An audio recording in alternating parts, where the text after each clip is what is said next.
Hi friends, how are you?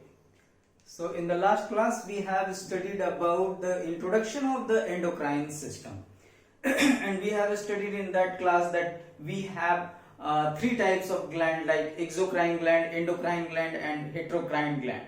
So endocrine gland was those glands who were pouring their secretions in the blood stream. They do not pour, they do not secretes their secretion to the target organ because their situation is much far away from their targets. You can see here a representative diagram I have drawn, like different endocrine system we have and their target organs are much far away from their original position. So only method is to send the message by pouring the message in the blood stream. So these chemicals, the hormones, are poured by these endocrine glands directly in the blood stream. They do not need any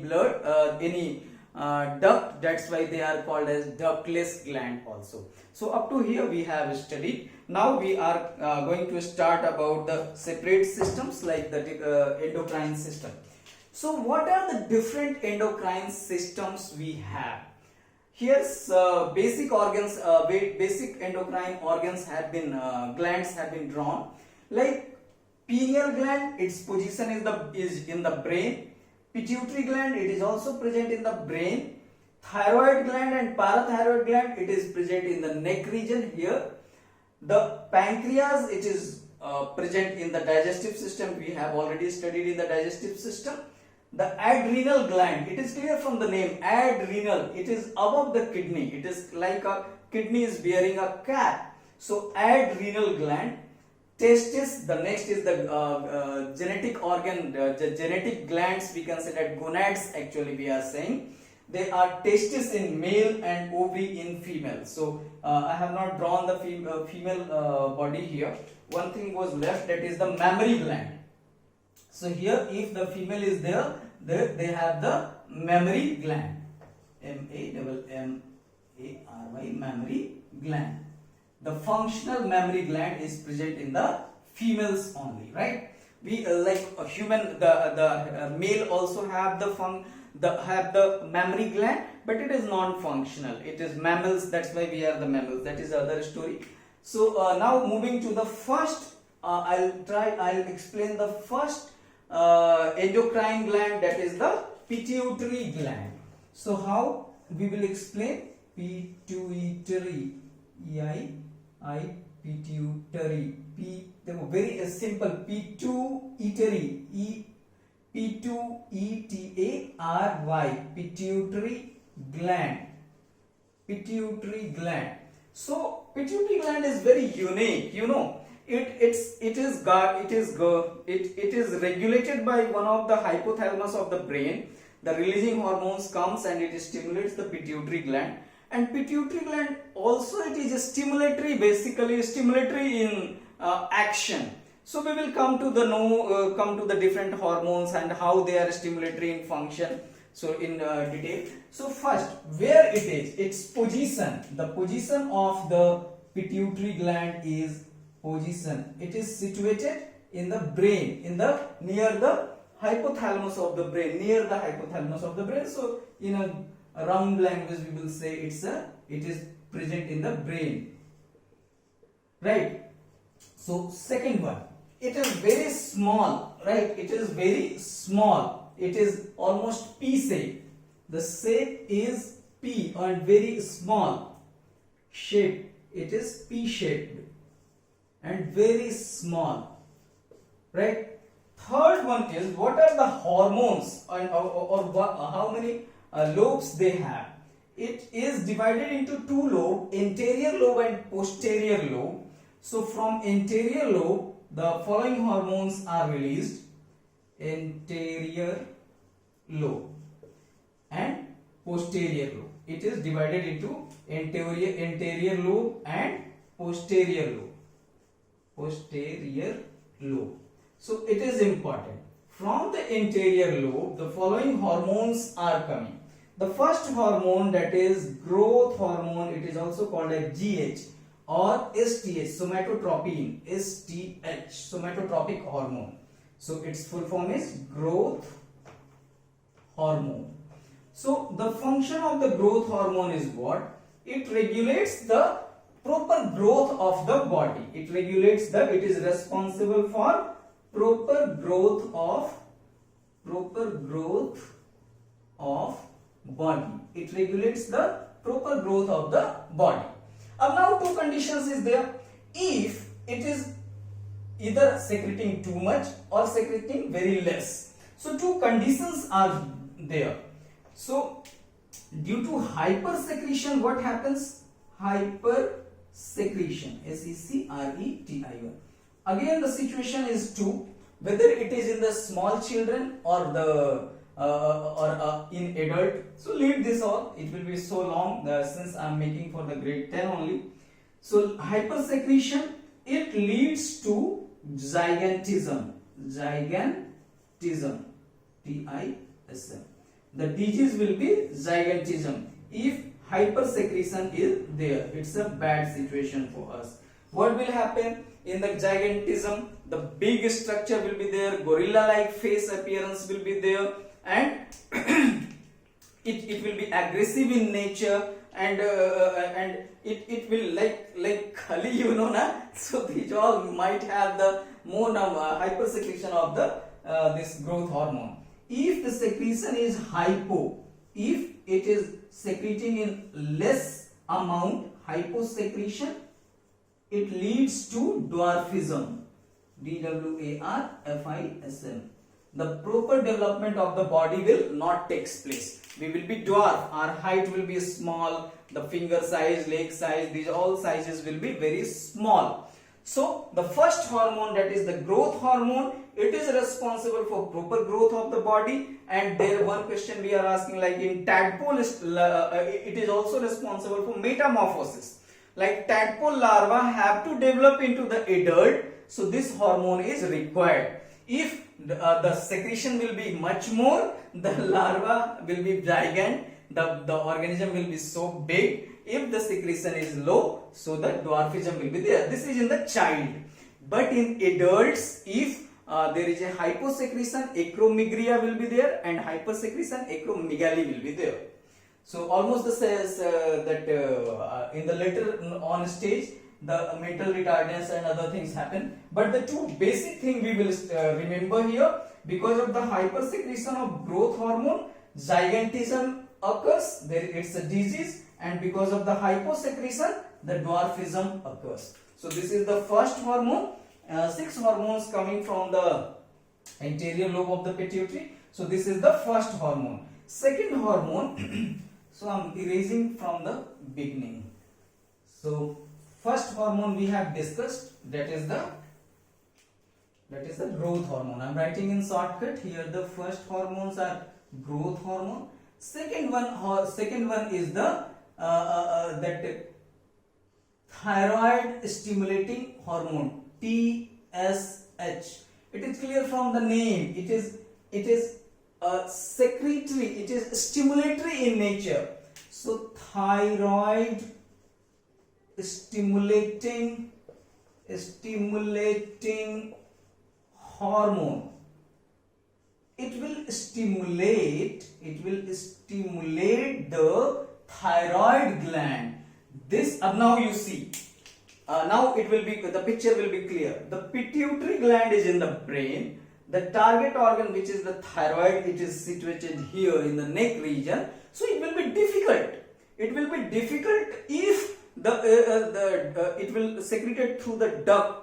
So what the nature has given, okay, sporio secretion to the blood will go to the thyroid and it will carry, and this thyroid stimulating hormone will stimulate the thyroid gland to produce its responses, to produce its secretions.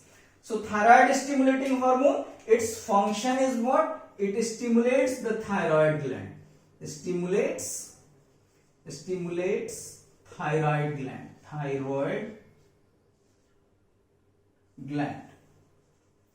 The third hormone, which is the ACTH. Its full form is adrenocorticotropic hormone, ACTH. It is also called as adrenocorticotropic hormone. Up here it is clear from the name, adreno. Adreno means what? Definitely it is going to stimulate the adrenal gland. Stimulate this rate might be not C. Stimulates adrenal gland. So whatever the function of the adrenal gland, we will come to the later on in the next classes. The fourth is prolactin. So what the prolactin? It is a milk secreting hormone. It is a milk secreting hormone. It will be functional in females. Hormone. It will secrete the milk, right? It is secretory in nature. It is milk secreting hormone. It activates the mammary gland during pregnancy. Activates or prepare the mammary gland during the pregnancy for the lactation. Prepare mammary gland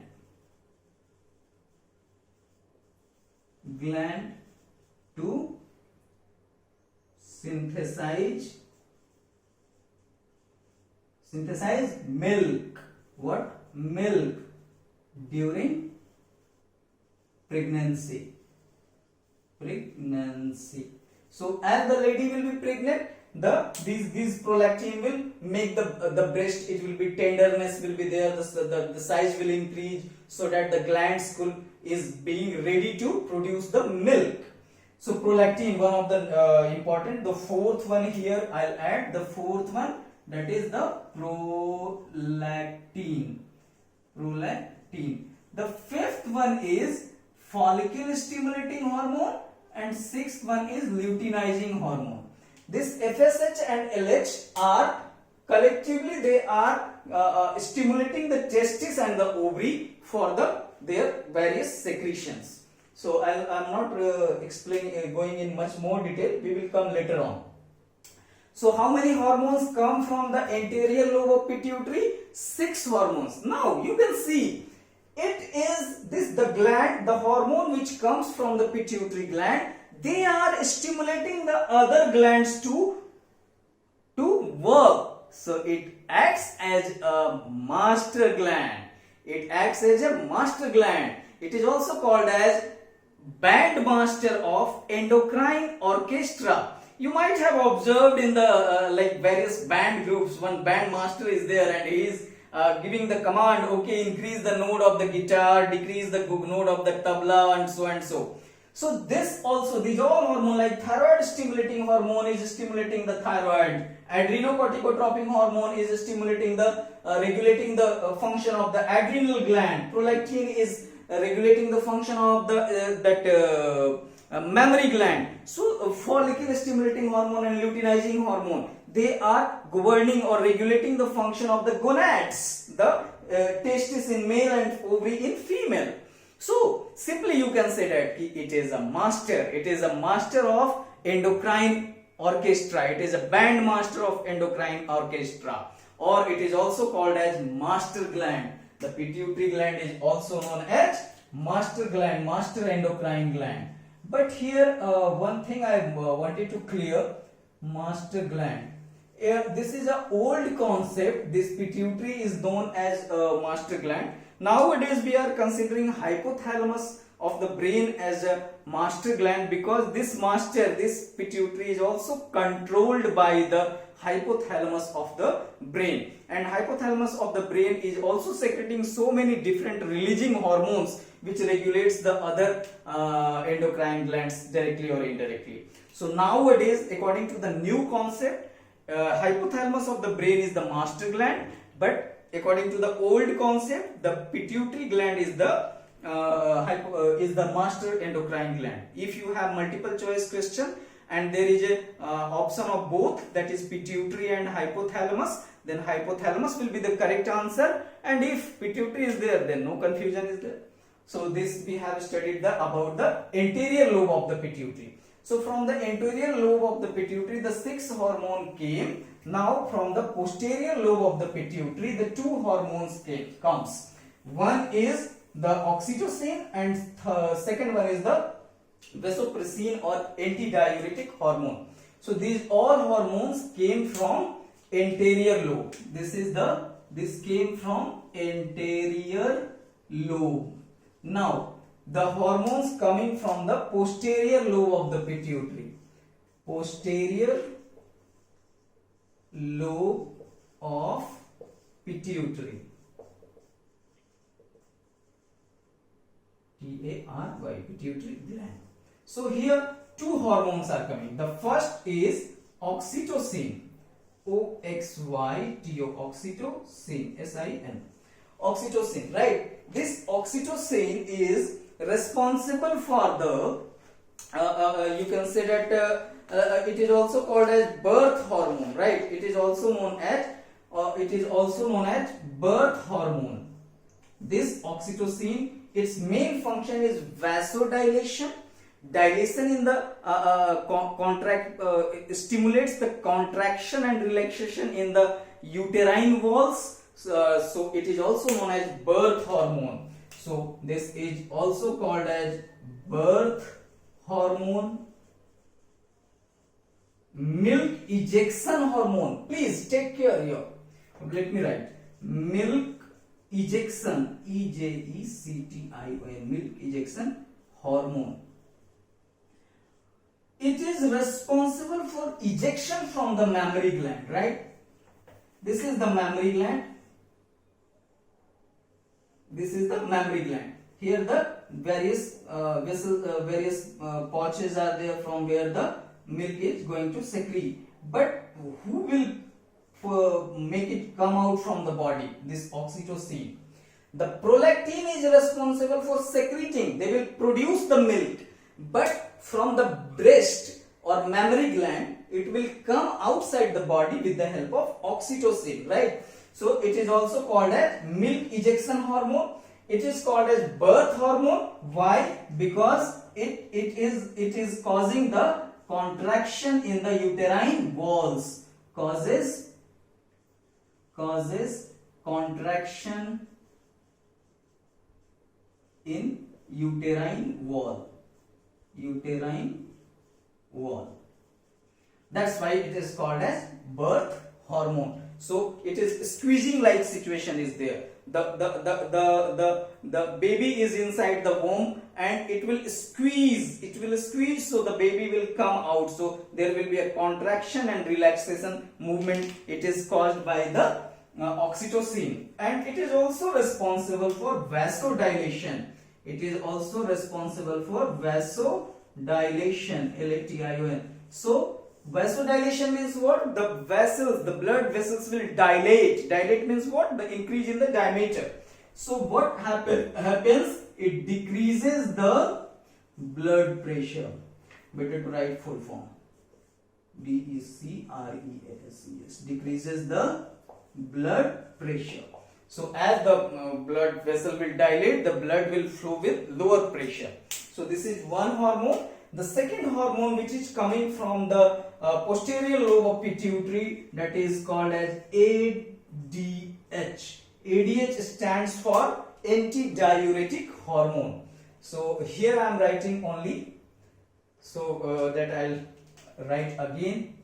That first one is the oxytocin, CIN, and second one is ADH, antidiuretic hormone. So explaining the antidiuretic hormone again. It is clear from the name, it is antidiuretic, right? The second one is ADH. It stands for anti. Anti means against. Diuretic, uretic hormone. So it is clear from the name itself. It must be regulating the dilution or concentration of the urine. In urine, how much water should be there and how much urea should be there. So its function is, what is the function of this antidiuretic hormones? It regulates the concentration of the urine, regulates the urine concentration, urea, urea, concentration in urine. How it will do? It reabsorbs. It helps in reabsorption of water. Reabsorption, absorption, SORPTION, reabsorption of water. When it will do? When the filtration process was going on. So reabsorption of water in nephron. In nephron. If you have remember nephron, just wait. PHRON. If you have remember, this was the Bowman capsule in the nephron, and we have the collecting. We have the various ducts, and here the lobe of Henle was there, right? This is the collecting duct. So here in this lobe of Henle,